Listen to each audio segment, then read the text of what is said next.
I Yeah. like Bahubali. Bahubali, you like Bahubali? I like it. अच्छा बंदा भाई ऊपर बैठ के चला रहा है उधर से। ये निकलने वाली आदत नहीं जाएगी इनकी। भाई जापान में साइकिल चला रहा हूँ, 1200 रुपये रेंट पे लिए मैंने ये साइकिल। तो ये भाई एक टाइम में एक वोल्केनो था, वोल्केनिक इरप्शन हुई थी और इस कारण से जो ऊपर बना सा हुआ है ना वो वोल्केनो का क्रेटर है। गुड मॉर्निंग गाइस और स्वागत है आपका एक और नई वीडियो में। ये भाई पीछे जो आप देख रहे हो मेरा गेस्ट हाउस, मेरा होम स्टे, जहाँ पे पिछले 2 दिनों से मैं रुका हुआ था। अब मैं यहाँ से निकल रहा हूँ मेरी आगे की जो जर्नी है उसके लिए। फाइनली है ना, काफ़ी दिनों बाद मैं ढंग से सुबह जल्दी उठ गया। अभी सुबह के 5 बजे हुए हैं और सनराइज़ तो हो चुकी, तभी ऐसा हुआ है। बस सूरज दिख नहीं रहा, वो देखिए उधर। तो ये देख लीजिए भाई, इस गांव से मैं निकल रहा हूँ योशिकावा से, और ये इधर भाई राइस फील्ड्स। इनके अंदर पानी कम हो गया भाई, पानी दो, चावलों को पानी चाहिए। गर्मी में भी भाई यहाँ पे पूरा ठंड का माहौल है। और जो ट्रेन अभी वो 5:23 पे आएगी, तो हम राइट ऑन टाइम से मैं वहाँ पे पहुँच जाऊँगा।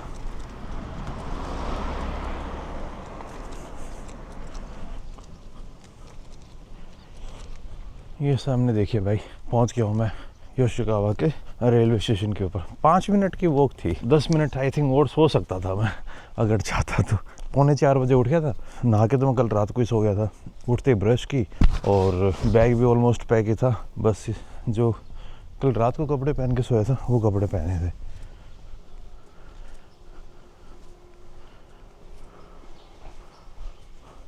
कोनिचिवा, कांजाओ, अरिगातो।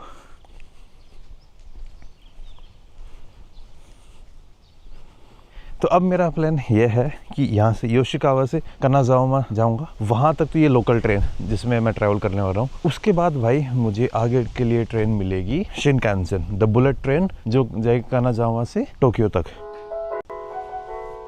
बस आने वाली है ट्रेन, म्यूज़िक बजने लग गया है। यहाँ पर जापान में जब भी म्यूज़िक बजने लगता है इसका मतलब आपकी ट्रेन अप्रोच कर रही है स्टेशन को।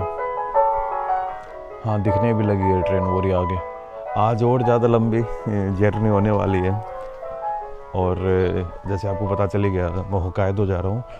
तो ब्यूटी के मामले में वो जगह बहुत प्यारी है यार। बस पंगा ये है मेरे पास दिन उतने नहीं है, और जो जीआर पास है मेरा वो कल एक्सपायर हो जाएगा। तो कल कैसे ना कैसे करके मुझे वापस टोक्यो पहुँचना है। कल शाम तक टोक्यो पहुँच जाऊँगा मैं। ये आ गई भाई अपनी ट्रेन। ये आँखों में कुछ ज़्यादा ही लग रहा है यार। अरे बड़ी है यार ये।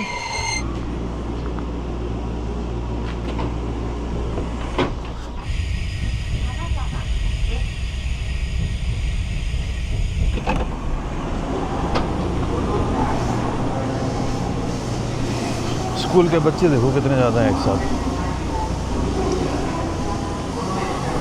स्कूल वाले, ऑफिस वाले हैं, किसी को टोक्यो भी जाना होगा।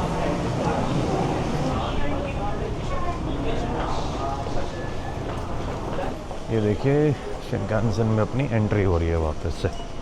अभी एक बार मैं टिकट बुक करवा लेता हूँ, उसके बाद फिर अपने सारी बातें बता। टोक्यो के लिए जो जाएंगे ना, जिस ट्रेन में मैं जा रहा हूँ, इस ट्रेन का नाम है 502।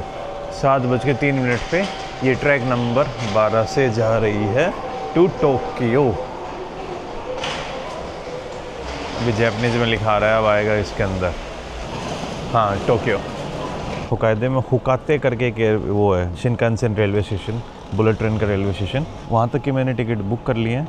टिकट 2 ही आए हैं मेरे पास, नहीं नॉर्मली 4-5 टिकट आते हैं। आज डायरेक्ट मेरे को शिनकानसेन में ट्रैवल करना है, जो लोकल ट्रेन में ट्रैवल करना था वो मैंने ऑलरेडी कर लिया है। योशिकावा से मैं डायरेक्ट यहाँ पे पहुँचा कनाजावा में, और अब यहाँ से मेरी आगे की सारी ट्रेन बुक हो चुकी हैं। बस पंगा क्या है कि टोक्यो में मेरे पास ट्रेन चेंज करने के लिए सिर्फ 4 मिनट है। 4 मिनट में मैं ट्रेन चेंज कर पाऊँगा या नहीं कर पाऊँगा, ये भी एक थोड़े सा कॉम्प्लिकेटेड है। देखते हैं कि ट्रेन टाइम पे पहुँचती है या नहीं, और उसके बाद आगे वाली ट्रेन कनेक्शन होने में मुझे कितना टाइम लग जाएगा।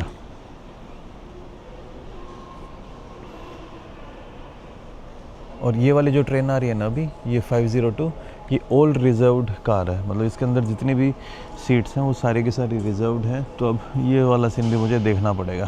भाई दोनों तरफ से एक साथ अनाउंसमेंट होने लगी है, किसी की समझ नहीं आ रही है सच में। बंदा सुन कैसे ले, यहाँ पे ट्रेन अभी आने वाली है क्योंकि 7:03 का ट्रेन का डिपार्चर टाइम है। और उस साइड कितने बजे की आ गए भाई? उस साइड वाली तो आ गई, बस इधर वाली टोक्यो वाली और आनी है। हाँ, टोक्यो वाली भी आ गई।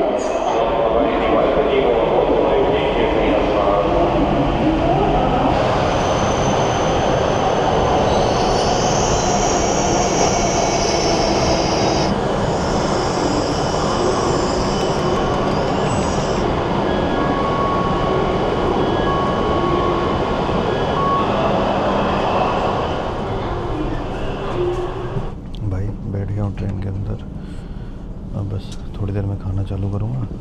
और क्योंकि ये देखिए खाना लेके आ गया हूँ मैं ऑलरेडी। और खाने के बाद भाई बस अब फिर सोना ही बाकी है। लगी मान लीजिए 9:30 बजे के आसपास मैं यहाँ से टोक्यो पहुँच जाऊँगा। 2.5 घंटे लग जाएंगे मुझे टोक्यो पहुँचने में। और टोक्यो से फिर मुझे एक और ट्रेन पकड़नी है। भाई खाना पीना हो गया है और अभी जिस स्टेशन को हम अप्रोच कर रहे हैं उस स्टेशन का नाम है तकाओका। वही डोरेमोन वाला स्टेशन जो आपने लास्ट वीडियो में देखा होगा। और अब भाई मुझे विंडो सीट तो मिली नहीं है, तो मेरे पास अब सोने के अलावा और कोई चारा भी नहीं है। विंडो होती तो मैं कुछ इधर उधर देखता रहता। तब जाके है ना सीधा मैं आपसे टोक्यो में मिलूँगा, क्योंकि ये ट्रेन जा रही है टोक्यो। टोक्यो से फिर मेरी दूसरी ट्रेन, जैसे कि मैं आपको बताया था, मेरे पास बस 4 मिनट हो गया ट्रेन चेंज करने के लिए। ये आ गया भाई तकाओका स्टेशन। और सामने ऊपर जो पहाड़ दिख रहे हैं ना भाई, वो पहाड़ अभी हम जाने वाले हैं। और इन पहाड़ों के ऊपर अब हल्की हल्की बर्फ़ दिख रही है, लेकिन बादल कुछ ज़्यादा हैं तो वो बर्फ़ आप क्लियरली नहीं देख पाओगे। बस ये पंगा है।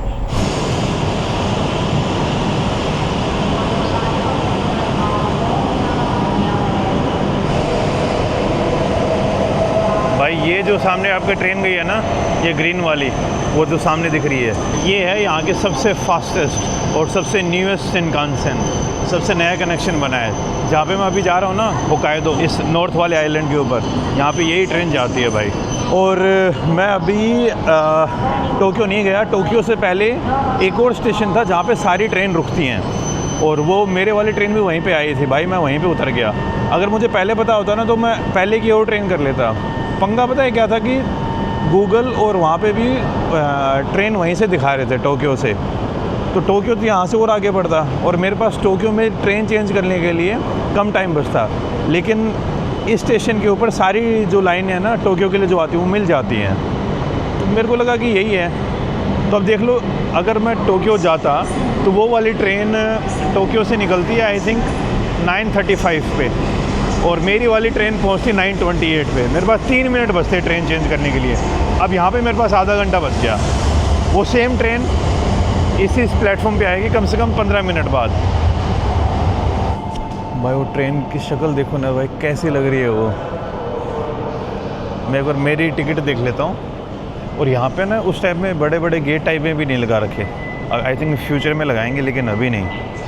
अच्छा, यहाँ पे car number 17 car first second, भीड़ अच्छी खासी है लेकिन इस स्टेशन के ऊपर।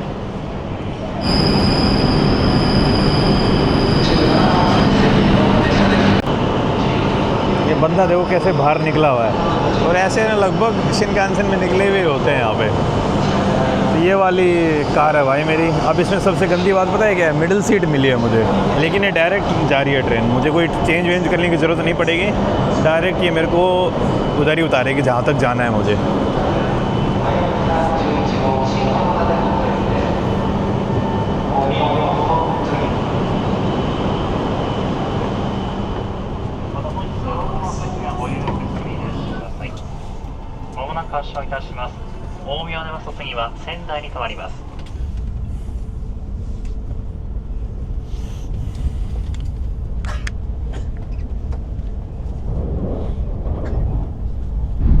ये भाई देखिए ट्रेन की स्पीड 322 ये चल रही है अभी 313।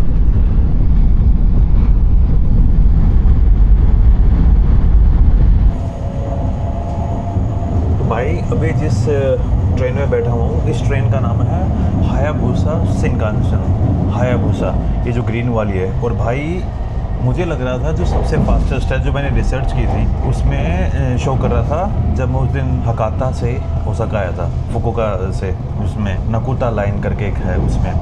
लेकिन अभी रिसेंट में जब मैंने दोबारा देखा तो भाई मुझे पता चल रहा है कि this is the fastest bullet train of Japan.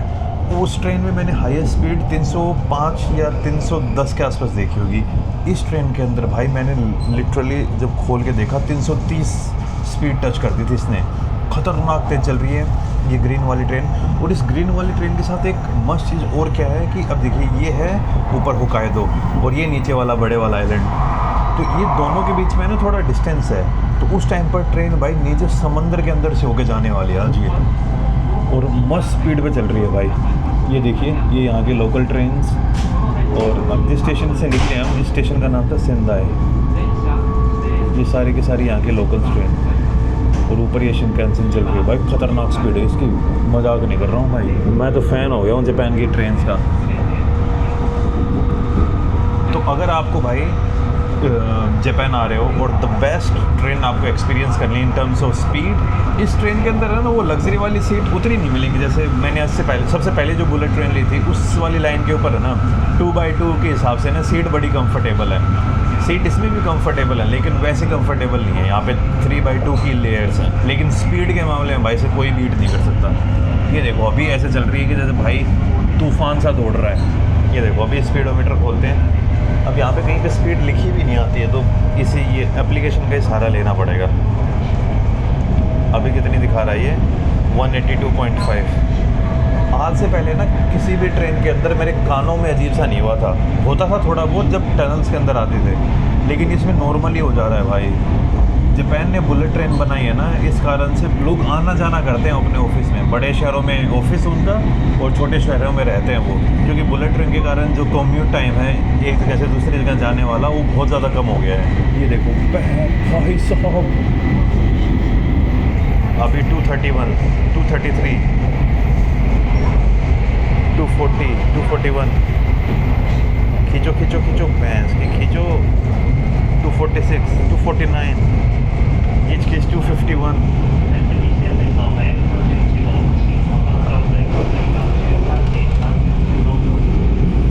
270, 273,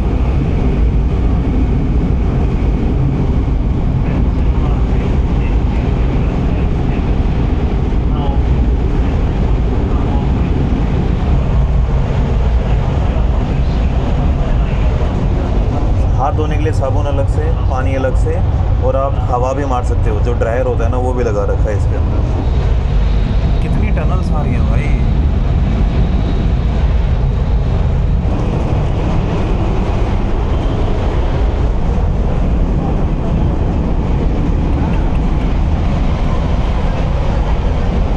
अब इसे मैक्सिमम स्पीड अचीव कर लिया है।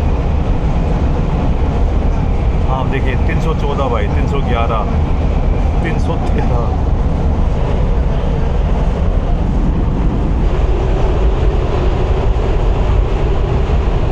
मेरे कानों में अजीब सा होने लग गया है।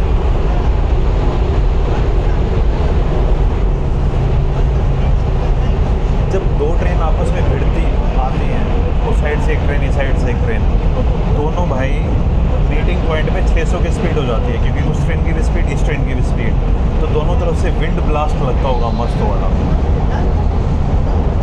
अभी भाई ये 314 से ऊपर नहीं जा रही है।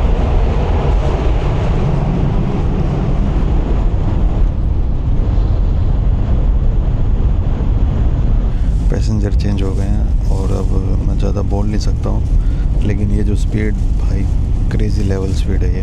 तो मैं भी जिस ट्रेन में हूँ ना इसके स्टॉप भी कम है। ये ट्रेन चलती है टोक्यो से और डायरेक्ट होकेदाओ में जो लास्ट शिनकानसेन का रेलवे स्टेशन है हकोते, वहाँ तक। लेकिन बीच में ना इस वाले ट्रेन के 3-4 स्टॉप है। इस ट्रेन का नाम है वैसे हायाबुसा 11 मोरिओका स्टेशन। 9:58, 1.5 घंटे बाद मैं पहुँच जाऊँगा। निकल पड़े भाई ट्रेन की। सीट खाली छोड़ देंगे लेकिन विंडो पे नहीं बैठेंगे। लेकिन मैं बैठ गया हूँ, पीछे वालों को डिस्टर्ब कर रहा हूँ, नहीं कर रहा हूँ, लेकिन मुझे बाहर देखना है यार। अभी तक मौका ही नहीं मिला था इसमें बाहर देखने का।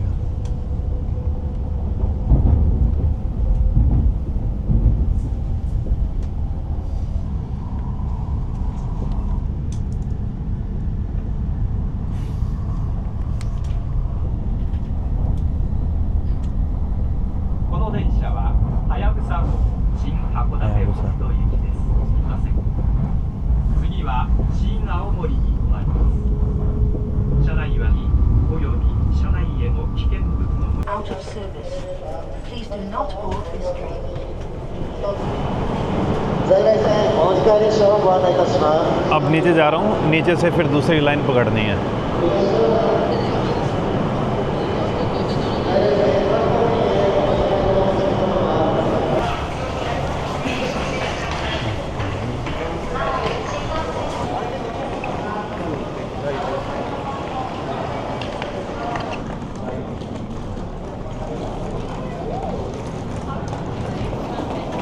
थर्टीन 47 पे ट्रेन है भाई, जो मुझे पकड़नी है अभी। 2 बजे मुझे पहुंचा देगी वो। सापुरो की ट्रेन है। 13 मिनट्स की ट्रेन जर्नी और बची है अभी मेरी। मुझे लगा था कि जो अगली ट्रेन होगी, अभी जो अगली ट्रेन लेने वाला हूँ वो लोकल ट्रेन, उसके अंदर टिकट नहीं चाहिए होगी, लेकिन ये वाली लिमिटेड एक्सप्रेस है, इसके अंदर आप ओनली रिजर्व्ड सीट। तो अभी जल्दी से भाग के मैं रिज़र्व करवा के आया, वरना मैं इस ट्रेन को बोर्ड ही नहीं करवाता। भीड़ अच्छी खासी हो रखी है। आई थिंक ये स्कूल के बच्चे ट्रिप पे आ रखे हैं।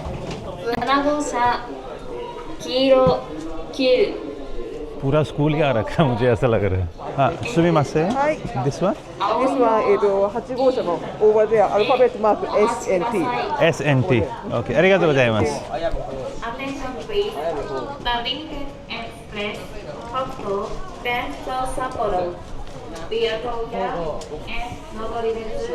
जापान की सबसे कम डेंसिटी वाला आइलैंड, यहाँ पे पॉपुलेशन बहुत कम है और धीरे धीरे पॉपुलेशन यहाँ पे और ज़्यादा डिक्लाइन होती जा रही है। ये इस आइलैंड के लिए एक बहुत बड़ी चिंता की बात बनी है in terms of its economy और इन टर्म्स ऑफ देयर कि यहाँ पे आगे जाके चीज़ें कैसे काम करेंगी।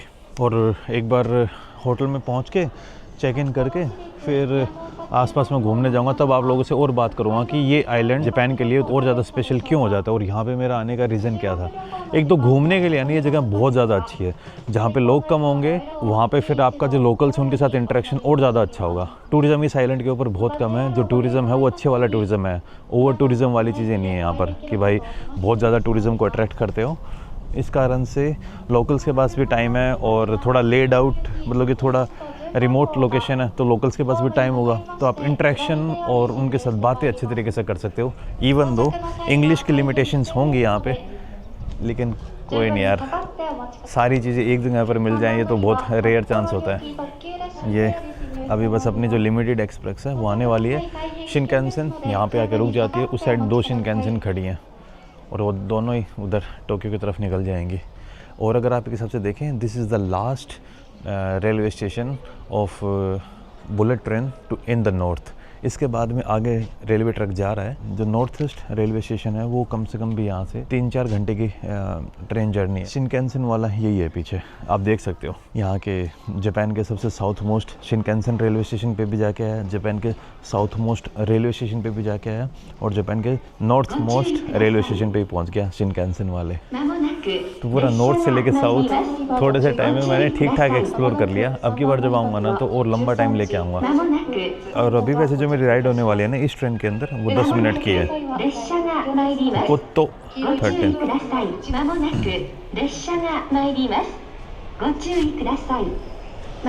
इसकी शक्ल अलग है।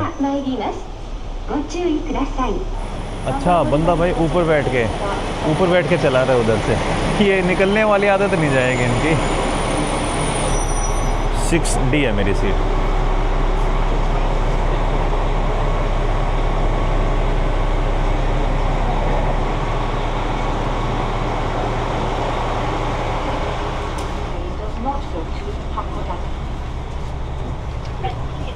यहाँ पे रख दिया है मैंने, थोड़ी देर के लिए तो है यार।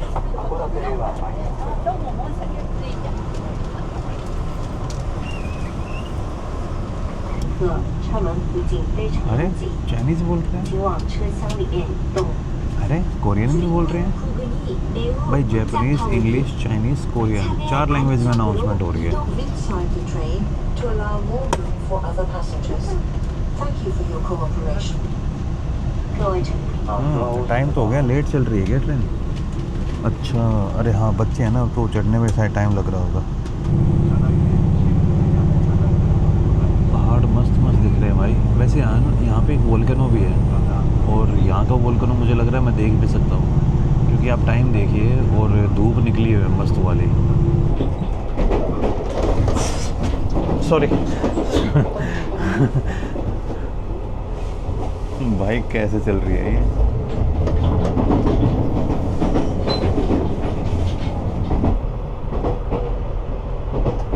अब रोकने वाले हैं बिल्कुल।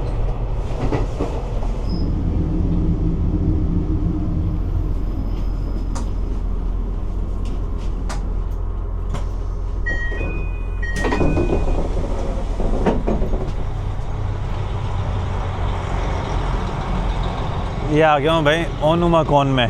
कोई ज़्यादा मध्य नहीं उतर रहे हैं, इनकी सिग्नलिंग देखो। और ये वाली भी जो ट्रेन है ना, ये है diesel and petrol. Of course diesel की होगी, पेट्रोल तो कहीं होती है ट्रेन। ये गर्दन निकालने वाला क्या सिस्टम है?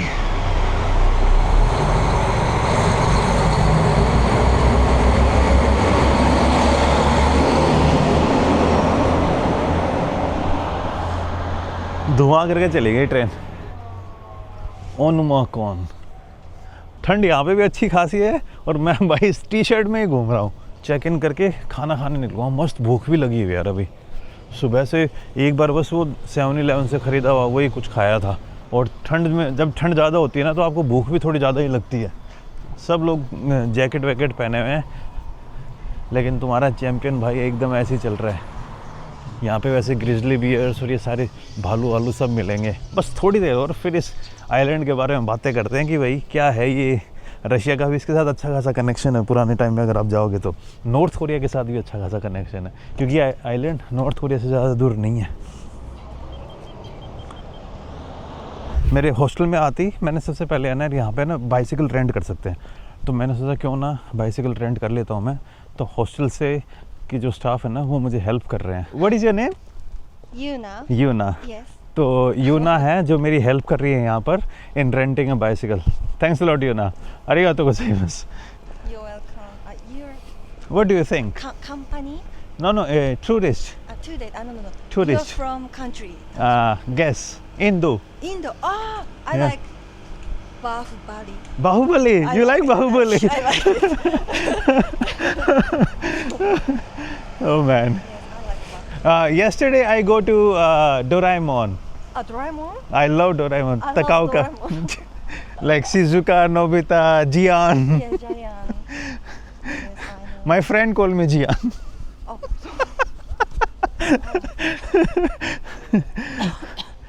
So here, and oh, this is the volcano. We can hike to the volcano or not possible? Fine. Walk only. Walk only. Yes. Now open or close? Close, yeah. No, not time close. Not close. We can go Every day open. every day open. Yes, can walk. And how much time to talk? Boat? No. How much time if you go walking time? I ask you here. Okay. Arigato. お疲れ様です。自転車をお借りしたいんですけど、明日の10時から11時チェックアウトまで借りるのって可能ですか？あれ？みんなで来ないって言うんですよ。4時までなんですよ、ここは。だから今ロッジに一人泊まってる女性の方。ロッジに泊まってるの？はい。どこのロッジ？うちのビーフが輪郭で民泊のさらに会社の会社の隣の。 Konnichiwa. どちらからですか？ Japanese. No. Only konnichiwa. カントリー？ Indio. いいんだよ。 Yes. ここはね。 4時まで。 Yes. Indo. अबे भाई बातें चल रही हैं हमारी, देखते हैं क्या होता है क्या नहीं। तो बेसिकली पंगा क्या है यहाँ पे साइकिल रेंट मिलती है शाम के 4 बजे तक। लेकिन जो यूना है मेरे लिए कोशिश कर रहे हैं कि जब तक मैं यहाँ रहूँ तो मेरे को पूरे एक दिन के लिए साइकिल मिल जाए। तो भाई साहब बता रहे हैं कि क्या सिस्टम होगा क्या नहीं। 普通の自転車を明日のチェックアウトまでっていう感じで。どちらの下鍋や鍋。 Yes? あ、すいません。 What is this? これ道路ダメ。 Huh? あ、これはこの Ah, okay. パーク Okay. only。 Oh, you have this also. Like for two people, yes? これは2 person。 Yeah, yeah. Have you ever tried this one? あー You try? あ、me？ Yeah. あ No, yeah. similar Similar. motorcycle I can。 Okay. ありがとうございます。すいません、ありがとうございます。 Let's go. Breathe and Yeah, yeah, yeah. or भाई Japan में cycle चला रहा हूँ 1200 रुपये rent पे लिए मैंने ये साइकिल एक दिन के लिए, मतलब कल 11 बजे तक मिली है मुझे, कल जब तक निकल नहीं जाऊँगा तब तक। और इन्होंने बोला है लॉक करने की ज़रूरत नहीं है, कोई नहीं लेके जाएगा आपकी साइकिल। मैं बढ़िया है यार, पर साइकिल चोरी करके जापानियों को मिलेगा ही क्या भाई। यहाँ पे एक रेस्टोरेंट है, वहाँ पे करी दिखी थी मुझे, तो करी मेरा खाने का मन है भाई। यहाँ पे पार्क कर दिया मैंने और अब अंदर जाके ओके। हेलो भाई, पेट पूजा कर लिया मैंने। अब यहाँ से मैं वापस से अपने हॉस्टल में जा रहा हूँ। 10-15 मिनट हॉस्टल में बैठूँगा, ये फ़ोन थोड़े चार्ज करने हैं और एक दो छोटे मोटे काम हैं, और उसके बाद भाई मैं निकल जाऊँगा इस जगह को घूमने और आप लोगों से वो बात कर लें जो मैं बता रहा था कि भाई इस आइलैंड से रिगार्डिंग बहुत सारी ऐसे रहस्यमयी चीज़ें हैं जो आप लोगों को जाननी चाहिए। और जापान को यहाँ पे बहुत बड़ा नुकसान हुआ था, तो वो सारी की सारी बातें अभी बस थोड़ी देर में करेंगे। अपने जापान में भी अपने इंडिया की तरह लेफ़्ट साइड में ड्राइव करते हैं। अब मैं रोड पे चला सकता है नहीं चला सकता, और ये यहाँ पे चलानी है मेरे को ये भी नहीं पता है, अब मैं पूछूँगा।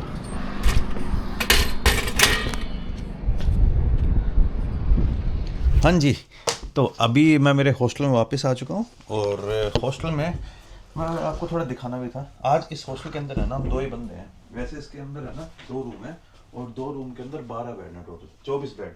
लेकिन इन 24 बेड में भाई आज कोई नहीं रुकने वाला, एक मैं और एक आज आपका भाई है, ये देख लीजिए। अभी एक बार माइक थोड़ा चार्ज हो जाता है उसके बाद निकलूँगा मैं बाहर घूमने शूमने, सारी चीज़ें जो करनी है ना आज वो सब। तो अब देख लीजिए भाई, अब मैं आपको थोड़ा सा इस आइलैंड के बारे में बता देता हूँ। तो इस आइलैंड का नाम है होकाइडो। ये जापान के ज्योग्राफी में है ना एक बहुत यूनिक टाइप का आइलैंड है। ये देखिए, सबसे पहले तो वर्ल्ड मैप देखिए, ये वर्ल्ड मैप, इसमें ये है पूरा जापान, और जापान में भी ये वाला जो पार्ट है ना इसे बोलते हैं होकाइडो आइलैंड। तो ये है होकाइडो आइलैंड। यहाँ से आप वेस्ट साइड में देखेंगे तो रशिया आ जाता है, और नॉर्थ साइड में देखेंगे तो भी रशिया आ जाता है, और थोड़ा सा साउथ में जाएंगे तो वहाँ पे नॉर्थ कोरिया, साउथ कोरिया और चाइना, ये वाला पार्ट है। तो अगर आप थोड़ा सा बैक हिस्ट्री में जाएंगे तो रशिया और जापान के जो रिलेशन है ना ज़्यादा अच्छे नहीं है, ख़राब से ही मान लीजिए। 1945 के आसपास जब जापान के ऊपर न्यूक्लियर बॉम्ब अटैक हुए थे, तो उस टाइम पर जापान और रशिया के बीच में ट्रीटी थी कि वो एक दूसरे के ऊपर अटैक नहीं करेंगे। लेकिन जब यूएसए ने जापान के ऊपर वो 2 बम गिराए, हिरोशिमा और नागासाकी में, उस टाइम पर रशिया ने जो ट्रीटी थी जापान के साथ वो ब्रेक कर दी और जापान को इन्वेड कर दिया फ्रॉम द नॉर्दर्न साइड। तो उस टाइम पर यहाँ पे 3-4 आइलैंड होते थे होकाइडो के नॉर्थ में, ये देखो आप, ये वाले आइलैंड जिन्हें कुरिल आइलैंड बोलते हैं। तो ये जो कुरिल आइलैंड थे ये रशिया ने जापान से छीन लिए, इनको टेक ओवर कर लिया, और तब से इसके ऊपर डिस्प्यूट चल रहा है। रशिया तो इसके ऊपर कुछ बोलता ही भी नहीं है, रशिया ने तो डायरेक्ट बोल दिया भाई दिस इज़ आवर टेरिटरी, बस भाड़ में जाओ, शट अप। लेकिन जापान अभी भी ट्राई कर रहा है कि ये आइलैंड उसको वापस मिल जाएं, और जो चांसेस ऑलमोस्ट ना के बराबर हैं, क्योंकि जापान एक बहुत छोटी पावर है और इन कंपैरिजन टू रशिया भाई बहुत बड़ा है, उसकी जियोपॉलिटिकल स्ट्रेंथ भी बहुत बड़ा है, और इन आइलैंड के ऊपर यूएसए भी जापान को उतना ज़्यादा सपोर्ट नहीं कर पा रहा, क्योंकि उस टाइम पर जब रशिया ने इन आइलैंड को टेक ओवर किया था तब रशिया और अमेरिका एक साथ लड़ रहे थे। तो इसी कारण से यहाँ की जो जियोपॉलिटिक्स है वो थोड़ी सी कॉम्प्लिकेटेड हो जाती है।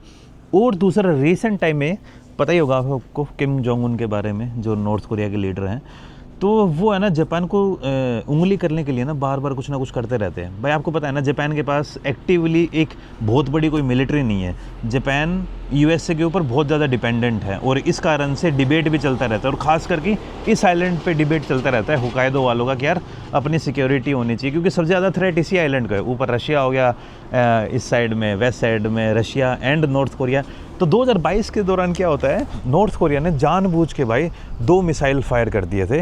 वो मिसाइल टेस्ट कर रहा था और वो मिसाइल होकाइडो के ऊपर से गए थे और फिर जाके पैसिफिक में क्रैश कर गए। तो मतलब कि जापान की एयर स्पेस से वो 2 मिसाइल गए और इस कारण से जापान को भी थ्रेटन फील होगा कि भाई तुम हमारी एयर स्पेस में से तुम ऐसे कैसे मिसाइल भेज सकते हो। ये जो जापान का रीजन ये थोड़ा हॉस्टाइल है और जो जापान के मेन इकोनॉमिक सेंटर हैं उनसे भी थोड़ा ये एरिया ना दूर पड़ जाता है। तो इस कारण से भाई इस एरिया के अंदर सेफ्टी एंड सिक्योरिटी वाले कंसर्न तो हैं, वैसे कोई पंगा नहीं है सेफ्टी के ऊपर, जैसे मान लो रात को घूमो वो कोई नहीं, लेकिन एरिया के सेफ्टी के ऊपर कि भाई कोई दूसरे कंट्री ज़्यादा इसमें प्रॉब्लम ना कर दें। एक तो ये वाला इशू है जापान के साथ। दूसरा भाई यहाँ पे कोई बड़ी इकोनॉमिक सेंटर नहीं है, एक सिटी पड़ती है यहाँ पे साप्पोरो, वो थोड़ी सी नॉर्थ में पड़ती है। मैं जब विंटर में आऊँगा ना जापान तब वो जाऊँगा उस शहर में, ज़्यादा दूर तो नहीं है वो, इस आइलैंड का यूँ मान लीजिए कैपिटल मान लीजिए आप यहाँ की होकाइडो की। तो एक वही इकोनॉमिक सेंटर है। बाकी यहाँ पे ज़्यादातर लोग खेती वेती करते हैं और फिशिंग का काम करते हैं। बाकी यहाँ पे ऐसा कुछ बड़ा इकोनॉमिक सेंटर नहीं है, तो इस कारण से लोग भी इस आइलैंड को छोड़ के जा रहे हैं। तो यहाँ पे जो अडल्ट पॉपुलेशन है वो ज़्यादा राइज़ कर रही है। टूरिज़्म भी यहाँ पे लिमिटेड टाइप का है, यहाँ पे जो एकदम नेचर लवर है वो ज़्यादा आते हैं। तो इस कारण से ये आइलैंड थोड़ा सा है ना प्रॉब्लमेटिक बन जाता है जापान के लिए। कुरिल आइलैंड्स आपने नाम सुने होंगे यार, रशिया ने उस टाइम फ़ायदा उठा लिया भाई। इसीलिए बोलते हैं कि जैसे जर्मनी एंड जापान को वर्ल्ड वॉर 2 से कोई फ़ायदा नहीं हुआ, नुकसान ही हुआ है। मतलब कि जापान के पास मंचूरिया आ गया था जो चाइना का एक रीजन था, वो चला गया जापान के हाथ से, ये आइलैंड चले गए। सेकेंड वर्ल्ड वॉर के बाद जापान ने ऑलमोस्ट अपनी 10 से 13% जो टेरिटरी थी जो उसके बाद पहले से एग्जिस्ट करती थी लगभग वर्ल्ड वॉर से भी पहले, वो गुम कर दी। ऐसे तो जापान ने बहुत जगह हथियार ली थी, इंडोनेशिया तक पहुंच गया था, अपने बर्मा नॉर्थ ईस्ट में। जब मैं कुछ दिन पहले नॉर्थ ईस्ट वाली सीरीज़ करके आया था, मैं ओस्टिल वेल रोड दिखा रहा था वो सब, तो वहाँ तक जापानीज़ पहुँच गए थे, वहाँ तक अटैक कर रहे थे। लेकिन वो जगहें जापान ने रिसेंटली ऑक्यूपाई की थी। तो जापान को नुकसान ही हुआ है वर्ल्ड वॉर में जाने के बाद, एक ह्यूमिलिएशन हो गई और यहाँ की पॉपुलेशन के ऊपर एक वो धब्बा टाइप नहीं होता है वो लग गया कि भाई हार गए तुम। तो इसी तरीके से जापान को इस आइलैंड को लेकर टेंशन बहुत लगी रहती है। जापान में आपने सुना ही होगा लोग शादियाँ वादियाँ उतनी नहीं कर रहे हैं, तो वो एक टेंशन सता रही है। वो वाला सीन इस आइलैंड पे और ज़्यादा होता जा रहा है। पॉपुलेशन डेंसिटी इस आइलैंड के ऊपर पहले से कम थी और जब से इकोनॉमिकल चीज़ें बाकी शहरों में जैसे टोक्यो, ओसाका, क्योटो की तरफ या साउथ में एक्टिविटीज़ ज़्यादा बढ़ी, तो उस कारण से लोग भी उधर ज़्यादा मूव होने लग गए। तो इन चीज़ों का खामियाजा ये जापान का ये आइलैंड वो कर रहा है। लेकिन अगर आप थोड़े नेचर लवर हो और वो वाली चीज़ें हैं आपके अंदर, तो ये आइलैंड आपके लिए बहुत मस्त हो जाता है। अब भाई मैं पहली बार यहाँ पे साइकिल चला रहा हूँ, मुझे आइडिया भी नहीं है कहाँ पे चलानी चाहिए कहाँ नहीं चलानी चाहिए।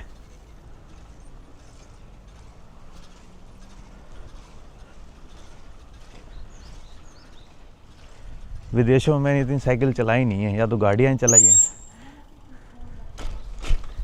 Escalator,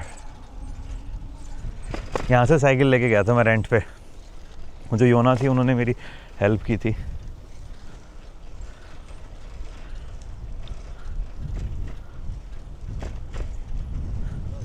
bye bye.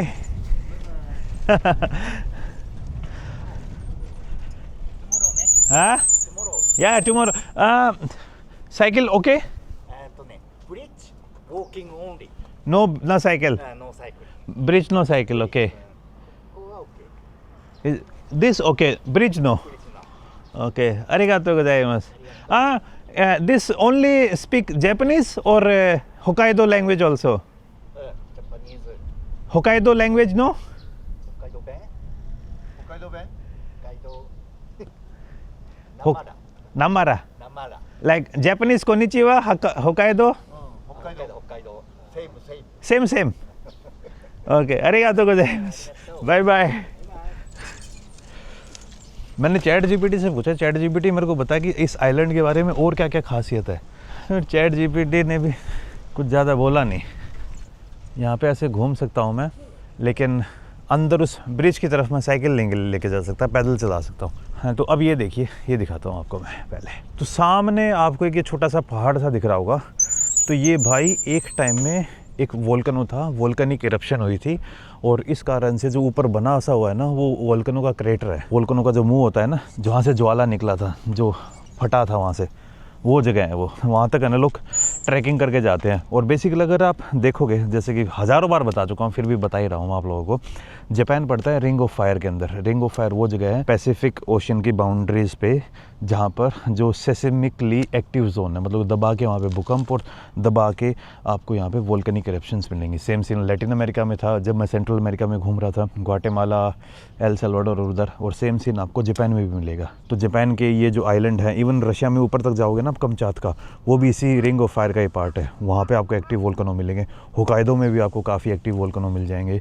पीछे वाला मैं श्योर नहीं एक्टिव है या नहीं है, लेकिन ये वोल्केनिक माउंटेन है जो यहाँ का one of the most famous है। इसको अगर आप सैटेलाइट व्यू में देखोगे ना तो कम से कम भी आपको 6 से 7 वोल्केनो टाइप चीज़ें दिख जाएंगी यहाँ पे। और इधर इसी कारण से, इन वोल्केनिक इरप्शंस के कारण से यहाँ पे इस एरिया में आपको लेक्स भी बहुत ज़्यादा मिलेंगे, क्योंकि पहले ये लेक उसके थे, मतलब कि जगह बन गई और उसके बाद जो लावा था वो जम गया और फिर उसकी जगह पानी ने ले ली। तो अब आप ये समझ गए होगे कि रशिया के पास इसकी प्रॉक्सिमिटी अच्छी खासी है और ये जापान के एकदम नॉर्थ में है। तो सर्दियों के टाइम पे भाई यहाँ पे गजब की वो ठंड होती है, बहुत ज़्यादा तूफ़ान वूफ़ान आते हैं और अच्छे खासे वोल्केनिक माउंटेन्स हैं तो स्लोप अच्छा खासा है। तो यहाँ पे भाई आपको स्की रिजॉर्ट भी अच्छे खासे मिल जाएंगे। तो मैं कोशिश करूँगा कि सर्दियों में एक बार यहाँ पे आऊँ और स्की करके जाऊँ। इवन तो भाई Japan is not a good place for skiing, क्योंकि बहुत एक्सपेंसिव है। स्की करने के लिए, खास करके अपनी इंडियन पॉकेट के लिए, रशिया, जॉर्जिया, कज़ाकिस्तान, ये वाली कंट्री ज़्यादा सस्ती है। जापान स्की के लिए मुझे लगता नहीं है इतना सस्ता होगा। और जापान के one of the best ski sports में से ये जगह पड़ती है, होकाइडो।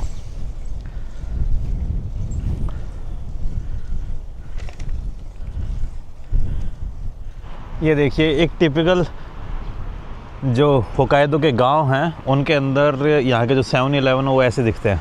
7-Eleven कन्वीनियंस स्टोर या फिर लॉसन्स फैमिली मार्ट, ये 24 घंटे खुले रहता है भाई, हमेशा, कोई छुट्टी नहीं है इनकी, कुछ भी नहीं। और सामने उधर रह गया वो पेट्रोल पंप। जैसे कि मैं आपको बता ही रहा था कि इस गांव में रहने वाले लोग ज़्यादातर खेती के ऊपर डिपेंडेंट है। खेती इनका मेन प्रोफेशन है और ऐसी और कोई इकोनॉमिक एक्टिविटी इतनी बड़े लेवल पे यहाँ पे होती नहीं है। तो लाइफ भी है ना आपको बहुत ज़्यादा स्लो टाइप ही दिखेगी यहाँ पे। ट्रेन कनेक्टिविटी ठीक ठाक है यहाँ पे, लेकिन ऐसा नहीं है कि जैसा आपको बाकी जापान में मिलेगा हर जगह ट्रेन जाती हो। यहाँ पे जैसे जो ट्रेन एंथुसियास्ट हैं वो यहाँ पे खूब आते हैं। उनके यहाँ पे आने के पीछे सबसे बड़ा एक रीज़न है कि ये जो जापान का नॉर्थ मोस्ट रेलवे स्टेशन है वो यहीं से ट्रेन मिलती है, उसकी होकाइडो करके जगह है, वो एकदम ही भाई टॉप नॉच पूरा। ये देख लीजिए अभी मई ख़त्म होने वाली है, जून अप्रोचिंग है, तब भी यहाँ पे भाई ठंड है अभी। और मुझे ऐसा लग रहा है अगर ज़्यादा मैं ऐसे घुमाना तो मुझे ठंड लग जाएगी। तो एक बार मैं सोच रहा हूँ कि कहीं से जैकेट ले आऊँ क्या। पर बात क्या है कि यार कल मैं वापस से अनूस की तरफ निकल जाऊँगा, टोक्यो की तरफ। तो मैं एक दिन के लिए क्या लेके आऊँ या नहीं लेके आऊँ वो समझ नहीं आ रहा है बस मुझे।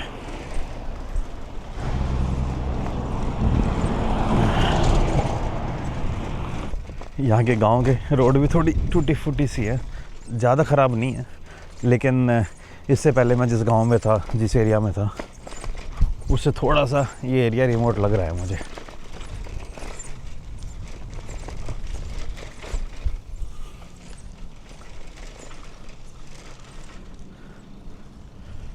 सुमिमासेन, कैफे ओपन? ओपन? ओके। कोनिचिवा। Yeah here okay? ओके। ये एक अंकल जी का कैफ़े है, यहाँ पे आ गया हूँ मैं। हाँ, कॉफ़ी पी के निकल जाऊँगा यहाँ पे, थोड़ी अंकल जी से बात करूँगा। You speak English? No English.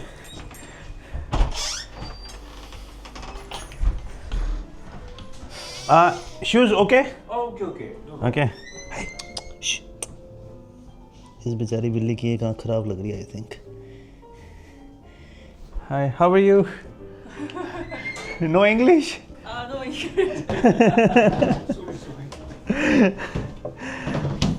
Closing time? 7. 7. And open time? Open 10. Open 10. Open 10. Okay. Arigato. Card or cash? Okay. Card okay, yes? Visa? Visa. Yeah, okay, okay. Arigato. अरे इनके पास करी भी अच्छी खासी है। एक बार तो मैंने खा लिया यार, पर एक बार ट्राई करना तो बनता है।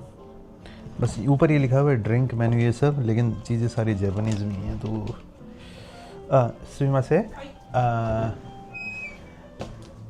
This is one チーズケーキ cheesecake okay オッケー and coffee yes コーヒーあ one coffee チーズケーキとコーヒー cheesecake Hi. Coffee Japanese hi means okay ハイメンズ like hi like Japan hi はい hi means あ okay イエス okay チーズケーキとコーヒー hi はーい hi yes hi तो भाई काफ़ी बार देखा है मैंने किसी से बात करोगे हाय हाय तो जापान मतलब hi means okay and hi is for sorry translate is for elder people or we can say to young one also あー はいオッケーオッケーオッケー hi オッケーオッケ and young one small one un ーお everyone エビワンオール hi イエスはい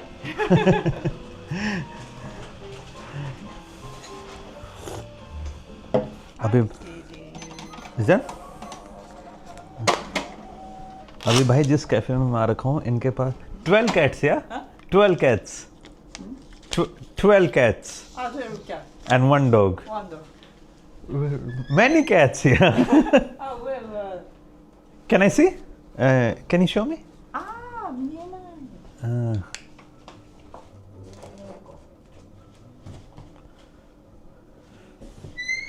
Japan के अंदर है ना इस type के cafe आपको बहुत मिल जाएंगे और इस टाइप के कैफ़े अपने गोवा में भी देखे हैं मैंने एकदम एग्जैक्टली नहीं लेकिन थोड़े एंटीक से पॉइंट जैसे all one dog and 12 cats イエス very nice ドッグ हाँ ドッグエンキャッ हाँ आ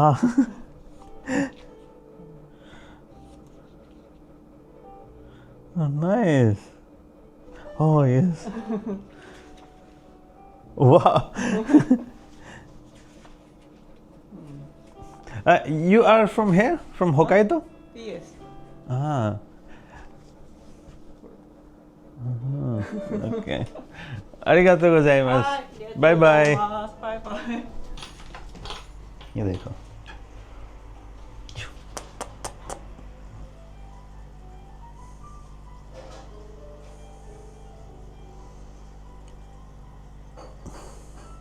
बिल्ली पंजे मस्त मारती हैं और बिल्ली की आंखों से डर लगता है मुझे थोड़ा।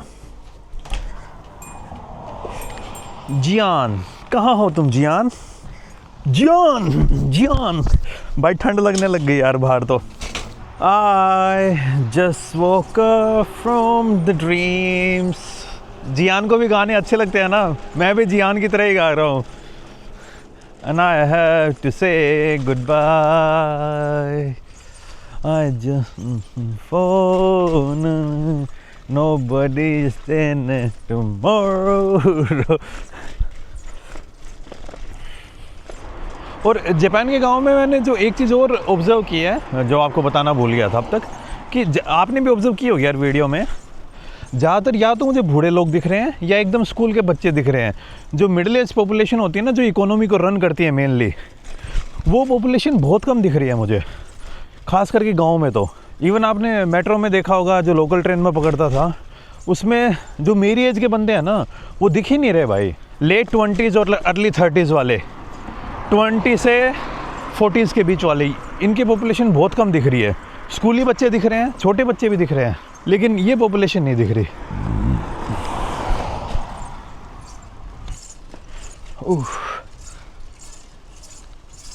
अरे बाप रे बाप।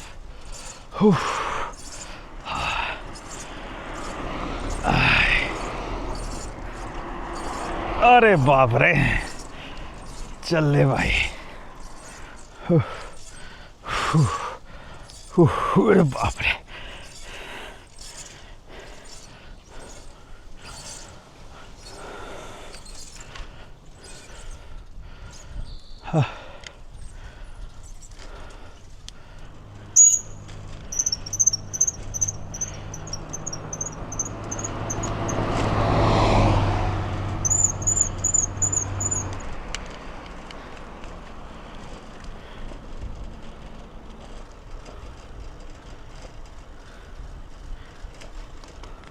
और जो मैं एक बात बोल रहा था ना आप लोगों को कि ये जगह पर पॉपुलेशन बहुत कम हो गई है, नहीं दिखेंगे, तो यहाँ पे सिर्फ टूरिस्ट को कैटर करने के लिए आपको जगह दिख जाएंगी। लेकिन ये देखिए गांव एकदम खाली सा नहीं लग रहा है, लोग देखने को नहीं मिल रहे हैं। और आज ऐसा नहीं है कोई छुट्टी वाला दिन हो, बस यहाँ पे पॉपुलेशन डेंसिटी और पॉपुलेशन वैसे ही कम होती जा रही है भाई। लोकल ट्रेन पकड़ के इधर उधर और जाके आऊँगा। अब आप ये देख लीजिए, मैं एक हिसाब से पूरे हॉस्टल का मैं ही रह जाऊँ, तो गेट बंद करके मैं चला गया हूँ, लॉक कर दिया है मैंने। और जो दूसरा बंदा होगा ना उसके पास भी इन हॉस्टल वालों ने सारी डिटेल्स भेज दी होंगी। यहाँ पे एक पासवर्ड लगता है गेट खोलने के लिए, तो जब वो आएगा या आएगी तो उस गेट को खोल के अंदर एंट्री हो जाएगी उनकी। और अब सन्नाटा देखिए भाई कितना ज़्यादा हो गया है। अभी 6:10 की एक ट्रेन है, वो लेके मैं अगली एक टाउन है ना उसकी तरफ जाके आऊँगा, वहाँ पे और माहौल देख के आऊँगा। सनसेट भी वैसे अभी होने ही वाला है। जापान के अंदर है ना ये अभी पीक टाइम है घूमने का, इस टाइम पे भी आप यहाँ पे देख लीजिए किस टाइप की वो है। बाकी जापान में आपको हर जगह टूरिस्ट मिलेंगे, खास करके भाई ओसाका में तो मेरा दिमाग ख़राब हो गया था, इतने ज़्यादा टूरिस्ट थे। लेकिन यहाँ जब से आया हूँ, जैसे जैसे एकदम एक्सट्रीम साउथ में गया और इधर नॉर्थ में आया तो चीज़ें चेंज हो गई। सेंट्रल जापान में ज़्यादातर लोग घूम घाम के चले जाते हैं। टोक्यो लैंड होंगे, ओसाका, हिरोशिमा और नागासाकी। बाकी जगह पर आपको इतने टूरिस्ट नहीं मिलेंगे।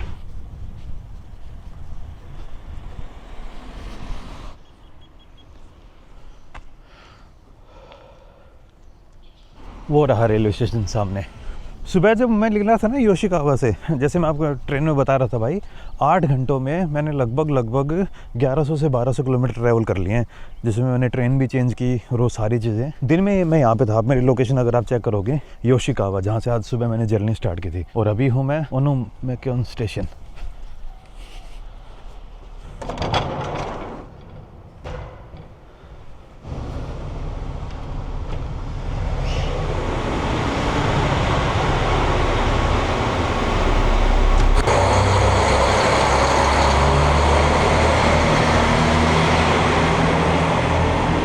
इस जगह की रिमोटनेस का आप अंदाज़ा इसी बात से लगा सकते हो, जैसे जब मैं साउथ में गया था ना, उधर कागोशिमा से ऊपर जो जापान का साउथ मोस्ट रेलवे स्टेशन था, वहाँ पर भी है ना इलेक्ट्रिक लाइन नहीं बिछी हुई थी। तो इसका मतलब वो एक काइंड ऑफ रिमोटनेस का साइन होता है। आप अपने इंडिया में भी देखना, जो रिमोट एरियाज़ होंगे ना, वहाँ पे अभी भी लगभग जगह पर तो अपने इंडिया में इलेक्ट्रिकल ट्रेन पहुंच गई हैं, लेकिन जो थोड़े रिमोट एरियाज़ हैं वहाँ पे अभी भी नहीं पहुंची हैं। यहाँ से अगला स्टेशन जो यूँ मान लीजिए 10 मिनट अगर आप ट्रेन में जाओगे ना, जो अगला स्टेशन है वो शिनकानसेन का स्टेशन है।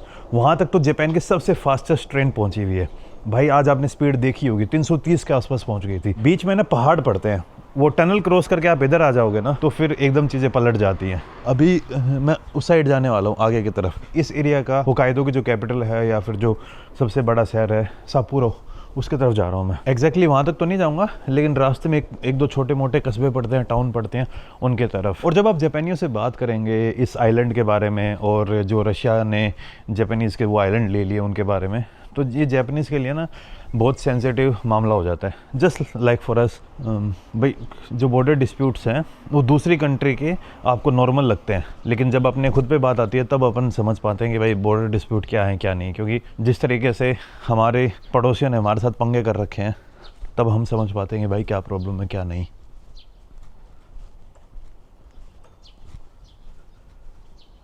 अब यार किससे बात कर लूँ मैं, कहाँ बात कर लूँ, बंदे ही नहीं दिख रहे। इंटरेक्शन के लिए मैं तो तैयार हूँ। और इस आइलैंड पे पूरे जापान के अंदर ही एक कल्चर चल रहा है कि फॉरेनर्स आ गए प्रॉपर्टीज़ खरीद रहे हैं, लेकिन इस आइलैंड के ऊपर ये वाला सिनेरियो और ज़्यादा बढ़ रहा है। जगह भी अच्छी है, रिमोट भी है, रिमोट होने के कारण यहाँ पे प्रॉपर्टी के प्राइसेस भी कम है। जनता भी जो लोकल हैं वो भी यहाँ से छोड़ छोड़ के बाकी जगह की तरफ मूव हो रहे हैं। जापान के ऊपर ये दुगना वो हो रहा है, मतलब खास करके।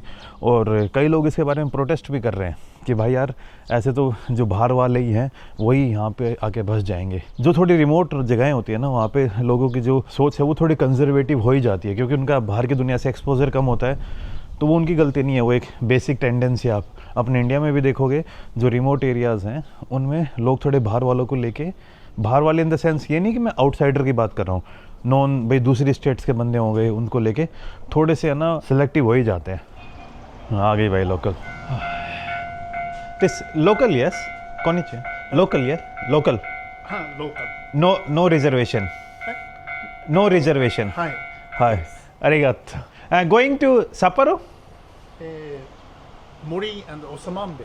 ओसमाम्बे हाँ ओनली सिंगल वेरी स्मॉल भाई छोटी सी ट्रेन है यार एक ही कार्ट है बस इस डीजल और petrol diesel yes diesel Diesel, no diesel. No diesel diesel okay Yeah, diesel. G R pass yes G R pass okay हाँ पास वैलिड है भाई इस ट्रेन के अंदर वो बंदा देखा आपने कैसे सो रहा था ये माहौल मैंने आज से पहले किसी भी जैपनीज ट्रेन के अंदर नहीं देखा है तो जनता यहाँ पे थोड़ी लेड आउट है चिल्ड आउट है और बाहर सर्दी है लेकिन ट्रेन के अंदर जो टेम्परेचर है वो मेंटेन करके रखा हुआ है साफ़ सफाई यहाँ पे भी अच्छी खासी है हॉस्टल मैंने लिया है इसके लिए मैंने पे किए थे अराउंड $21 मैं आजकल डॉलर्स में पे कर देता हूँ उससे ना क्या मुझे सस्ता पड़ जाता है थोड़ा अगर आप INR सेलेक्ट करोगे ना तो लगभग है ना 40 से 50 रुपये का फ़र्क पड़ जाएगा पर बुकिंग तो अगर आप इंटरनेशनल पेमेंट करे हो कोशिश करो या तो वहाँ की लोकल करेंसी में पे करो वरना US डॉलर में पे करो तो आप हर बुकिंग 50 से 100 रुपये बचा लोगे एक बुकिंग के लिए बड़ा अमाउंट नहीं लगेगा आपको लेकिन अगर आप कलेक्टिवली देखोगे अब जैसे मान लो मैं 15 दिन रुका हूँ तो 15 को आप 50 से मल्टीप्लाई करोगे तो एक अच्छा खासा बड़ा मतलब कि 1000 रुपये के आसपास सेविंग्स हो जाती है ये वो जो वोल्केनिक लेक है ना वो है ये साइड में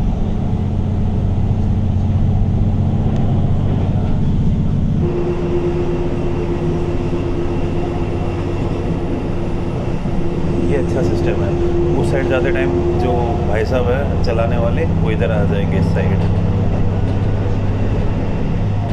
और इस ट्रेन में भी देखो आपको या तो बूढ़े बंदे दिखेंगे या बच्चे दिखेंगे बाकी मेरी एज का लगभग अबाउट 25 एंड बिलो 40 नहीं दिखेंगे आपको बहुत कम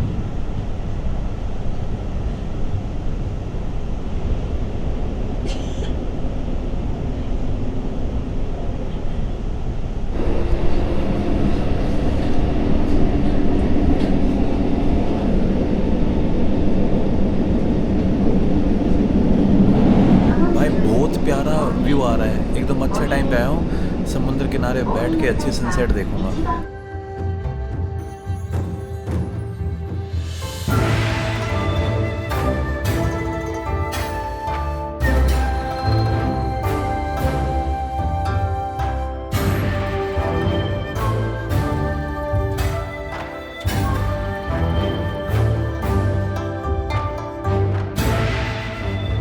माउंटेन का नाम है कुमागाताके माउंट कुमागाताके जो भी आप देख रहे थे ना वीडियो में जो वोल्केनिक माउंटेन है अभी ढंग से दिखा था मुझे ये एक्टिव तो है लेकिन अभी रिसेंटली इसकी कोई इरप्शन नहीं हुई है कभी कोई छोटा मोटा हो गया उसका मतलब ऐसा नहीं कि डेली होता रहता है और डोरमेट भी नहीं है तो इसे आप एक्टिव कंसिडर कर सकते हो बाय बाय आरिगातो गोजाइमासु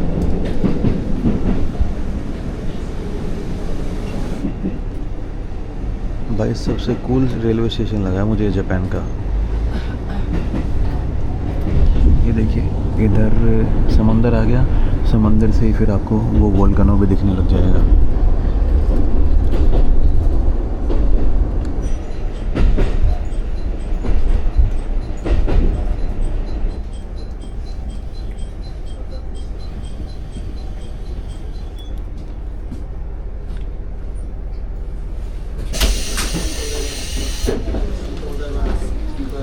आरिगातो गोजाइमासु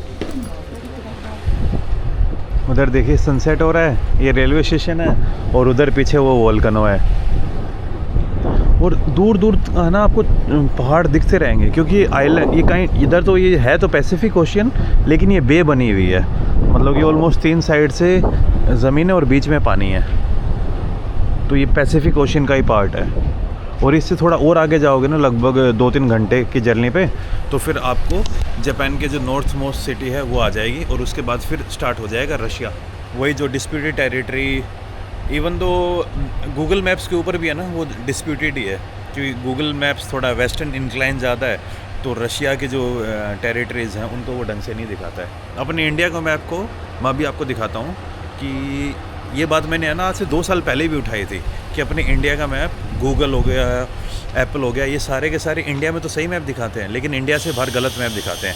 इवन तो गूगल चाइना के अंदर काम भी नहीं करता है, चाइना के अंदर उसकी कोई ऐसी कोई बड़ी सर्विस भी नहीं है, लेकिन फिर भी जो अरुणाचल है गूगल डिस्प्यूटेड टेरिटरी में दिखाता है, इंडिया में उसका उतना बड़ा मार्केट होने के बाद भी। तो ये बड़ी कंपनियां भाई किसी का कुछ नहीं सोचती हैं, ये बस दिखाती हैं कि हाँ भाई हमारे इंडिया में इतनी बड़ी प्रेजेंस है, ब्ला ब्ला ब्ला, अपने को देशभक्ति की चूरण देती हैं और वर्ल्ड लेवल पे नैरेटिव ये भी बहुत अच्छा खासा फैलाते हैं। और इस मामले में हम रह गए हैं पीछे, क्योंकि हमारे पास ना खुद की कोई सोशल मीडिया है। देख लो, मैं खुद भाई यूट्यूब की कमाई खा रहा हूँ। मैं तो चाहता हूँ यार अपना कोई लोकल चीज़ बने, लेकिन अब जब लोकल नहीं है तो क्या करें भाई, मजबूरी है। इसमें गवर्नमेंट को कुछ ना कुछ पॉलिसीज़ लेके आनी चाहिए। व्हाट्सएप वाली देख लीजिए आप, अपना जो सारी चैट वैट हैं वो सब फेसबुक के पास जा रही हैं। फेसबुक अपने ये भी बताया भाई हम कब भागने जाते हैं, कब मूतने जाते हैं, सारी की सारी चीज़ें ढंग से ट्रैक करते हैं वो। अच्छा, ट्रेन यहीं पे ख़त्म हो रही है।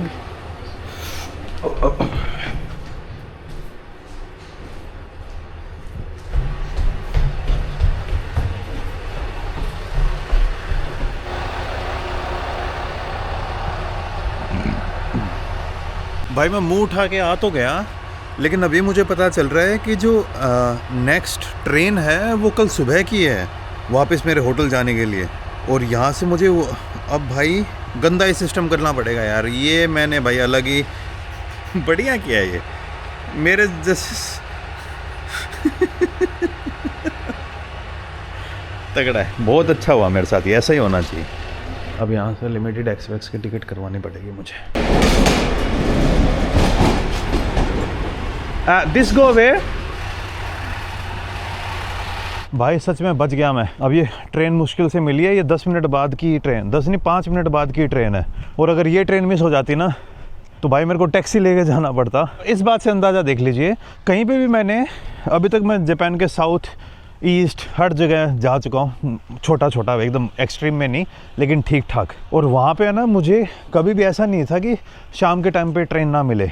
यहाँ पे ट्रेन है, लेकिन जिस गांव में मैं रुका हुआ हूँ वहाँ पे ट्रेन रुकेंगे नहीं। और वैसे भी अभी ये जो ट्रेन आएगी इसके बाद 2 घंटे बाद एक और ट्रेन है, और उसके बाद भाई कोई ट्रेन ही नहीं है। तो ये पंगा है यहाँ पर। जो मैं आपको बातें हाईलाइट कर रहा था ना, पॉपुलेशन कम होती जा रही है, तो जब पॉपुलेशन कम होगी भाई तो यहाँ पे फिर जो ट्रेनों की फ्रीक्वेंसी है और वो भी कम होगी। अगर आप पूरे जापान के अंदर सबसे ज़्यादा शिनकानसेन फास्ट तो है ये वाली जो होकाइडो तक आती है, लेकिन सबसे ज़्यादा कम प्रॉफिट भी यही जनरेट करती है। कई बार तो ये लॉस रिपोर्ट करती है because of the less population. अब जितने कम बंदे होंगे भाई उतने ज़्यादा वो कम इकोनॉमिकल होगी, क्योंकि ज़्यादा बंदे होंगे, डिमांड ज़्यादा होगी, तो फिर फ्रीक्वेंसी भी ज़्यादा होंगी और लोग टिकट भी ज़्यादा खरीदेंगे। अब आधी बार इन ट्रेनों के अंदर ना सीट खाली पड़ी रहती है, तो कई बार गवर्नमेंट को ना अलग से पैसे देने पड़ते हैं ताकि इस लाइन को वो कंटिन्यू रख सके।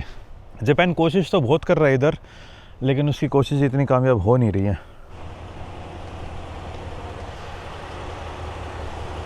ये है ट्रैक नंबर 3, इसी पे आएगी अब ये वाली ट्रेन। और ये ट्रेन है ना मुझे शिनकानसेन रेलवे स्टेशन था ना वहीं पे ले जाके छोड़ेगी, फिर वहाँ से एक और ट्रेन पकड़ के वो कोई दूसरी जगह जाएगी, वो मुझे एक स्टेशन पे उतारेगी जहाँ पे मैं 7-Eleven पे गया था ना, उस स्टेशन पे उतारेगी, और फिर वहाँ से मुझे पैदल चल के जाना पड़ेगा। इस टाइप के उड़ते तीर लिए हैं मैंने। कोई बात नहीं यार, आप सनसेट को देखो और सामने समंदर को देखो। मैं तो यार सोच रहा था समंदर और सनसेट देख के आऊँगा मैं।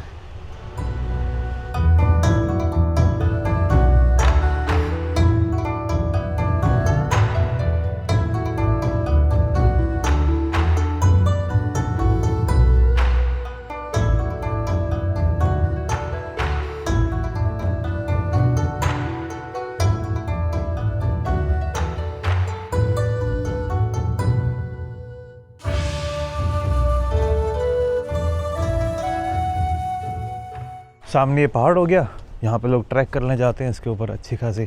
ऊपर का जो पहाड़ है ना उसमें आपको थोड़ा नंगा टाइप दिखेगा, वहाँ पे पेड़ पौधे इतने नहीं है। रीज़न बिंग कि भाई जब वोल्केनिक इरप्शन होती है तो बह जाते हैं पेड़ पौधे जो लगे हुए हैं। उधर सामने वो सनसेट हो रहा है।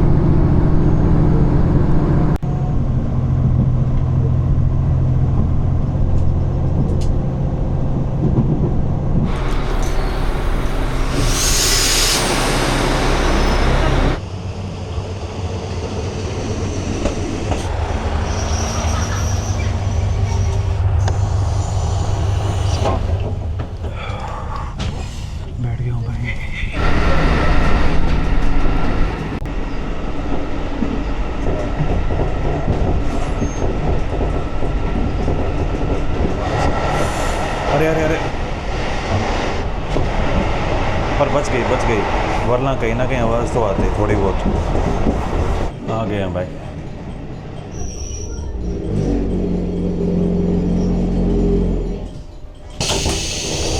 JR पास arigatou gozaimasu। ये पहुंच गया हूँ भाई मैं रात के 8:45 बजे स्टेशन के ऊपर, और अब यहाँ से 1.5 किलोमीटर मुझे पैदल चल के जाना पड़ेगा। ये देखिए आप, लगभग जो यंग बच्चे हैं ना, स्कूल वाले और बूढ़े अंकल, वही दिख रहे हैं ट्रेन में। और ट्रेन भी ये सिंगल टाइप, यूँ मान लीजिए बस जितनी बड़ी है ना, बस से चलो थोड़ी बड़ी है, लेकिन सीटिंग कैपेसिटी उतनी ही होगी। गई भाई। What's this name? Onuma. Okay, अरिगातो गोजाइमासु। तो भाई ओनुमा में पहुंच चुका हूं मैं। Okay, bye bye. तो भाई खाना मैंने ले लिया है। ओके, अरिगातो गोजाइमासु, बाय बाय। Bye bye. यार एक चीज़ और इंटरेस्टिंग दिखाता हूँ मैं आपको यहाँ पे। ये मैंने ना इससे पहले जापान में नोटिस नहीं किया था, हर जगह ही होगा। ये देखिए, ये है एक काइंड ऑफ मेटालिक कंटेनर, इसके अंदर कॉफ़ी मिल रही है, और यहाँ पे आप चाय गरम ले सकते हो। मतलब कि गरम के लिए भी एक अलग रेफ्रिजरेटर है, हीटर बोलेंगे, सॉरी हीटर, लेकिन उतना हीट भी नहीं है कि वो चीज़ों को ख़राब कर दे। तो भाई टेक्नोलॉजी और इसके मामले में ना जापान कुछ नेक्स्ट लेवल पे ही चल रहा है। अब ये मैंने गरम क्यों लिया है भाई, बाहर है ठंड, और आपके भाई ने ना बदतमीज़ियाँ कर दिया, बदतमीज़ियाँ। ये देखो भाई, इस टाइम पे भी लोग रूल फॉलो कर रहे हैं, इतने प्यारे बंदे हैं, क्या ही बताऊँ मैं आपको। अब मुझे भी सामने रेड लाइट है तो मैं नहीं जाऊँगा भाई। अब जापान से निकलने का टाइम आ रहा है यार, मेरा तो मन नहीं कर रहा था। मेरे को बड़ी पसंद आई है कंट्री, बहुत टाइम बाद किसी कंट्री में इतना मन लग रहा है मेरा। लोगों को समझना थोड़ा मुश्किल है जापान के अंदर। स्टार्टिंग में लोग पोलाइट बहुत ज़्यादा है, लेकिन कई बार वो पोलाइटनेस है ना, उनकी एक काइंड ऑफ ड्यूटी टाइप बन गई है। फोर्स्ड पोलाइटनेस भी है कई बार। ऐसा भी नहीं कि लोग कई बार बोलते हैं कि जापानी पोलाइटनेस है ना फेक है, तो भाई फेक वाला सिस्टम भी नहीं लगा, इन बिटवीन है। मतलब पूरा एकदम ब्लैक भी नहीं है, पूरा एकदम वाइट भी नहीं है। जो कहते हैं कि बहुत ही ज़्यादा पोलाइट है जापान, ना उतना भी नहीं है। लेकिन कई फॉरेनर्स, खास करके जो वेस्टर्नर्स हैं, बोलते हैं कि नहीं फेक है इनकी पोलाइटनेस। इवन चीनी लोग भी जापानियों की जो पोलाइटनेस है इसको फेक बोलते हैं, पर नहीं भाई, ऐसा नहीं है। मैंने फील किया है पोलाइटनेस, और मैंने देखा है लोग सच में हेल्प करने के लिए ना, एक तो हो गया कि भाई हाँ फेक वाली हेल्प, हाँ ओके मैं करता हूँ। एक लोग जेन्युइनली आपके लिए एफर्ट मारते हैं ना, तो मैंने जापान में देखा है। 1.5 किलोमीटर मुझे ऐसे अंधेरे में चलना पड़ेगा, रोड सीधा सीधा ही है, कोई पंगे वाली बात नहीं है। और अच्छी बात क्या है यार, यहाँ पे डर नहीं लगता मेरे को। आज है ना, एक गंदी चीज़ देख ली यार मैंने। ट्रेन बीच में टनल में से आई थी, अच्छी खासी लंबी टनल थी, शायद आपको दिखा भी होगा। एकदम से एक लोमड़ी ट्रेन के आगे आ गई, फॉक्स थी वो। 90% चांस है कि वो नहीं बची होगी। मैं तो चाह रहा हूँ यार कि बच गई हो, लेकिन डर गई थी बेचारी यार। और ट्रेन के आगे आना, और टनल के अंदर इतनी जगह भी नहीं होती ना बचने के लिए, इंसान ही इतना घबरा जाए। वो तो बेचारी जानवर था। एक मन ये भी कर रहा है बच गई थी, क्योंकि कोई चीज़ जब ट्रेन की थोड़ी बहुत भी भिड़ेगी तो थोड़ा बहुत पता चलता है आपको, पैरों में थोड़ी सी सेंसेशन होगी, क्योंकि स्पीड में टच होती है तो एक वो आवाज़ आती है या फिर फीलिंग आती है, वो नहीं आई। तो इसीलिए मैं होपफुल हूँ कि बच गई होगी शायद। हाँ देखिए, आवाज़ आ रही है ट्रेन की, वो ट्रेन जा रही है ना, ये पीछे से जा रही है, ये सिंगल वाली है भाई। तो पहुंच गया हूँ भाई मेरे इस गांव के अंदर, जहाँ पे मेरा होटल है। और ये मेरा गांव भाई ऐसा है, इसके अंदर है ना एक दुकान भी नहीं है, वो 7-Eleven भी उधर पड़ता है, जहाँ से मैं अभी चीज़ें खरीद के लेके आया हूँ। एक और जिमनी दिख रही है भाई अपनी। मेरा जिमनी के साथ है ना लव एंड हेट वाला रिलेशन है। मुझे मारुति की जो सर्विस है अपने इंडिया में, वो बिल्कुल पसंद नहीं आ रही, लेकिन गाड़ी मुझे बड़ी अच्छी लगती है। कुछ प्रॉब्लम्स हैं जो सॉल्व नहीं किए हैं भाई। ये आ गया है मेरा गांव।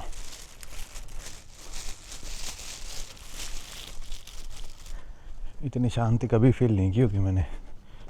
भाई एक बंदा तो दिख जाए, एक बंदा भी नहीं दिख रहा।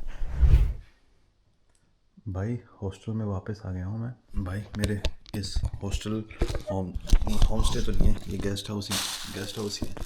इस गेस्ट हाउस में वापस आ गया हूँ। अब खाना खाने वाली प्रतिक्रिया चालू है।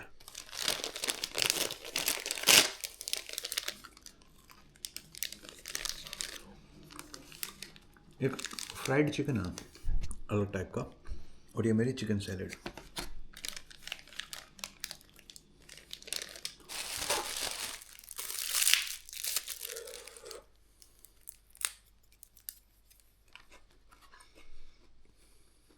खाना हो गया है मेरा और अब मैं सोने जा रहा हूँ। यही है जापान का होकाइडो आइलैंड, जो जापान का one of the most remotest part में से है और जापान का one of the most isolated island भी है, जहाँ पर इनके अलग अलग कंट्रीज के साथ थोड़े अलग अलग मुद्दे हो ही जाते हैं। जैसे थोड़ी देर पहले मैंने आपको सुबह बताया था वो नॉर्थ कोरिया वाला, वो देखना है यार। मतलब कि नॉर्थ कोरिया की इतनी हिम्मत हो गई थी कि कंट्री के एयर स्पेस में से सीधा, सोच के देखिए, यहाँ पे होकाइडो है, ये जापान, ये इधर नॉर्थ कोरिया, इधर रशिया और इधर चाइना और इधर पैसिफिक ओशियन।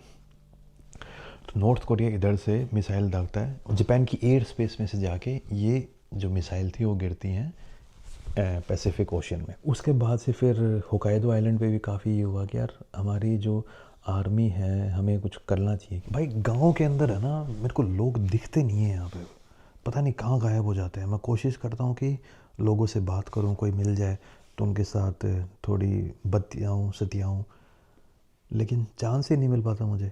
बंदे दिखेंगे तब तो बात करूँगा मैं, जो बंदे दिखते हैं उनके साथ तो फुल कोशिश करता हूँ मैं बात करने की। तो ये एक बड़ा स्ट्रगल है, जब आप जापान के गाँव में घूमोगे तब आपको इन चीज़ों के बारे में पता चलेगा। और रही से एक असर फिर यहाँ का जो कल्चर है कि लोग शर्माते बहुत ज़्यादा है, और जापानियों की शर्म खोलने के लिए आपको बैठना पड़ेगा और उनको दारू पिलानी पड़ेगी, और ना जापानी लोग बहुत ईजिली उस शर्म के पर्दे को ब्रेक नहीं करते। एक तो लैंग्वेज प्रॉब्लम भी है कि भाई अंग्रेज़ी समझ नहीं आती, और फिर दूसरा शर्म वाली एक भी बड़ी प्रॉब्लम है, तो बड़ा कॉम्प्लिकेटेड हो जाता है उस मतलब कि एक वो रिलेशन बनाना बातचीत के लिए। अगर जापानी लोग पी लेते हैं उसके बाद भाई कंप्लीट एकदम ऐसे हो जाते हैं, मतलब कि हालात ही चेंज हो जाती हैं पूरी।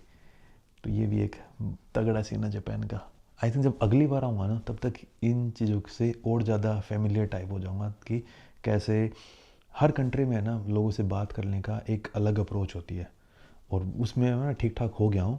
लेकिन जापान में थोड़ी सी प्रॉब्लम आई है मुझे सच में। तो लैंग्वेज वाले जैसे बता रहा हूँ, और दूसरा शर्म, ये दो बड़े रीज़न है। और अगर कंपैरिजन करूँ जैसे कोरिया के साथ और जापान के साथ, तो भाई एनी डे जापान बहुत तगड़ी कंट्री, बहुत मज़ेदार।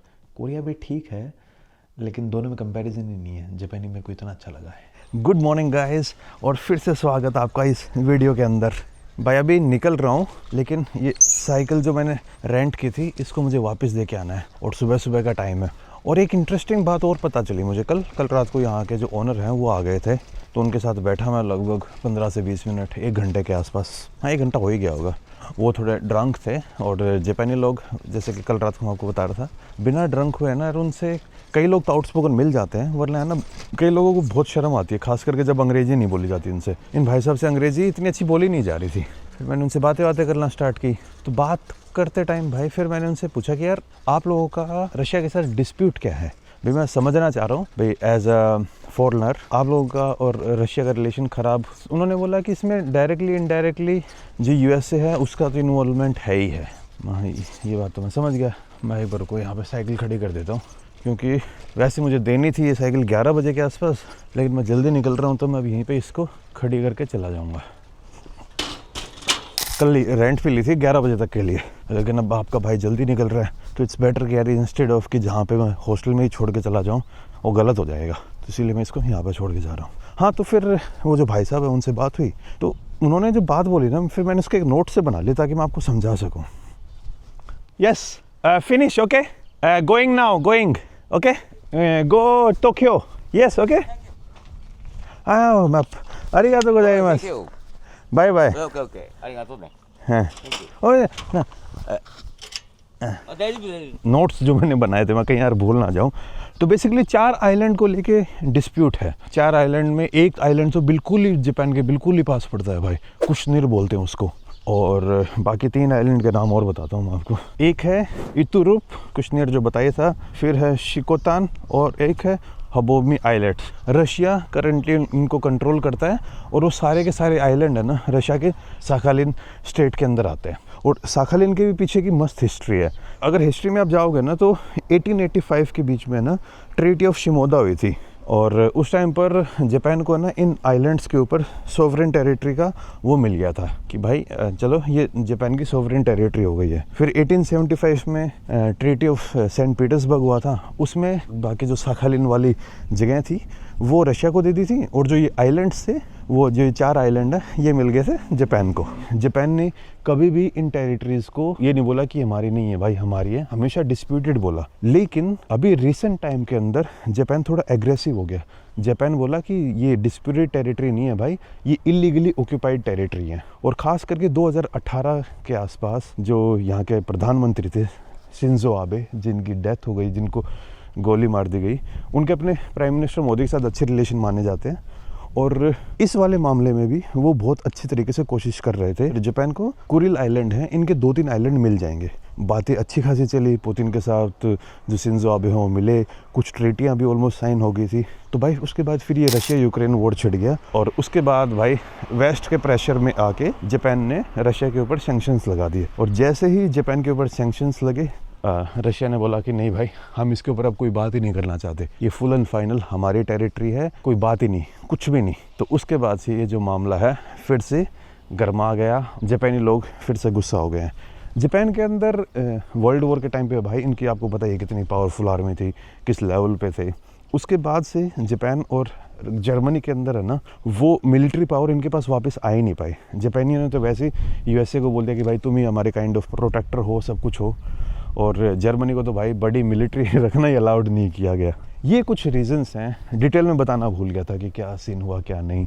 और ये जो यहाँ के ओनर भाई साहब थे, उनसे बात करने के बाद मुझे और पता चला। तो बड़ी इंटरेस्टिंग स्टोरी है इस आइलैंड की। तो बस भाई यही है इस आइलैंड की स्टोरी होकाइडो की। और मैं कल उनसे भी बात कर रहा था कि और क्या क्या प्रॉब्लम्स हैं। बोलता है बाकी प्रॉब्लम्स सर आप लोगों को पता ही है, इंटरनेट पर मिल ही जाएगा। और हाँ, मैंने एक बात और पूछी कि यार आप लोगों का शिंजो आबे को लेके क्या वो था। तो लगभग लोग है ना शिंजो आबे को अच्छा मानते हैं यहाँ पे, और उनका ये मानना था कि अगर शिंजो आबे जिंदा रहते और पीएम बने रहते और ये रशिया यूक्रेन वॉर नहीं होता ना, तो 99% चांसेस थे कि कुरिल आइलैंड सारे तो जापान को नहीं मिलते, लेकिन जो कुशनेर ये बिल्कुल पास वाला जो आइलैंड है ना, ये चांस था कि ये जापान को मिल जाता, और 1-2 और आइलैंड है बिल्कुल पास वाले, वो मिल जाते।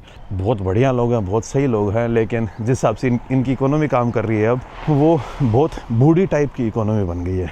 और ये जो प्रॉब्लम है ये आपको इस आइलैंड में ईजिली दिख जाएगी। तो बस भाइयों और बहनों, उम्मीद करता हूँ इस वीडियो के थ्रू आपको जापान के इन रिमोट लोकेशंस के बारे में कुछ आइडिया लगा होगा कि किस तरीके से लोग यहाँ पे रह रहे हैं, लोगों की क्या क्या प्रॉब्लम्स हैं, और किस तरीके से यहाँ पे चीज़ें काम कर रही हैं।